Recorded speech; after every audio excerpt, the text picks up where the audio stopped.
6'dan 4. 6'dan 4 bölçөгүнүн bölümü 6, alımı 4.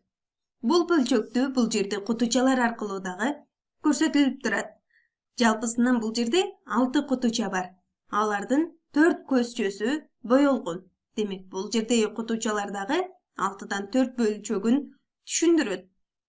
Эгерде бул бөлчөктү 2 эсе чоңойтсо, анда кандай бөлчөк пайда болот? Аны биргеликте көрөбүз. Ал үчүн бул бөлчөктүн алгач бөлүмүн көбөйтөбүз 2ге. Анда 6-ны көбөйтөбүз 2ге. 6-ны 2ге көбөйтсө 10 2ге барабар. Анда сөзсүз түрдө алымын дагы 2ге көбөйтөбүз. Бөлүмүн 2ге көбөйткөндүгүбүз үчүн алымын дагы сөзсүз түрдө 2ге көбөйтөбүз. 4'тү 2ге көбөйтсө 8. Демек бул жерде пайда болгон бөлчөк 12'den 8. Бул бөлчөктү дагы кутучалар аркылуу көрсөтөлү. Бизге кайра эле 6'dan 4 бөлчөгү берилди. Анын эмне кылыбыз керек? Биз бул бөлчөктү 12'den 8 деп бөлүктөргө бөлүбүз керек. Анда эмне кылабыз? Ар бир бөлүктү, ар бир көзчөнү 2ге бөлүп чыгабыз. Ар бир көзчөнү 2ге. 12 көзчө болуусу керек. 1'деyi 12 бөлүккө бөлдүк деп эсептейли. Бул жерде жалпысынан көзчөлөрдүн санын эсептейбиз. 1, 2, 3, 4, 5, 6, 7, 8, 9, 10, 11, 12. Жалпысынан 12 көзчө бар. Анын 1, 2, 3, 4, 5, 6, 7, 8. 8 көзчөсү боелгон.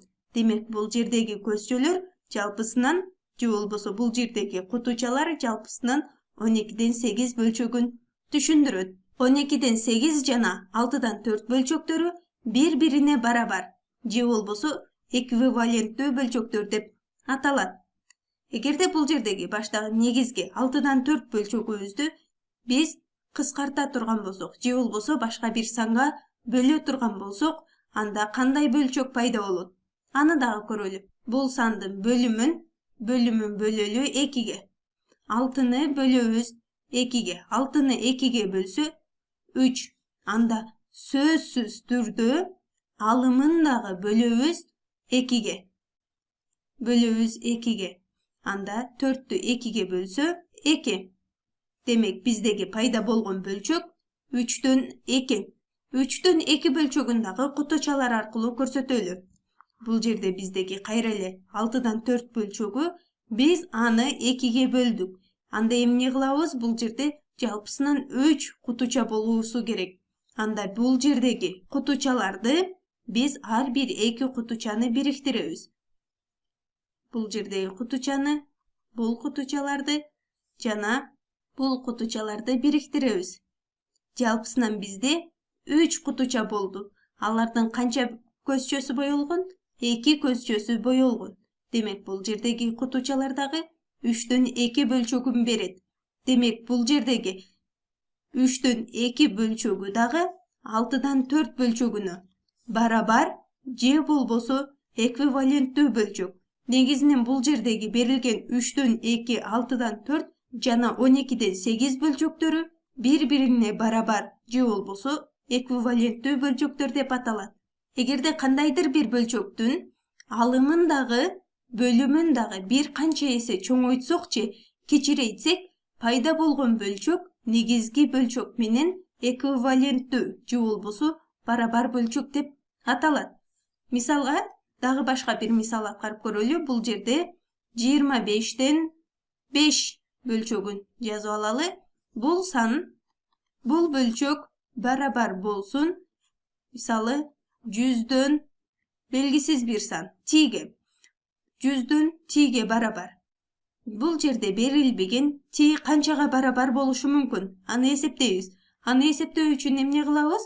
Бул жерде берилген бөлчөктөрдүн бөлүмдөрүн карайбыз. Себеби бул жерде 2 бөлчөктүн тең бөлүмү берилген. 25'ten 100 канча эсе чоң экендигин карайбыз. 25'ти кайсы санга көбөйтсө 100гө барабар болот? Албетте 4. 25'ти 4кө көбөйткөндө 100гө барабар. Демек анда биз алымын дагы сөзсүз түрдө эмне кылуусу керек? Көбөйтүү керек 4кө.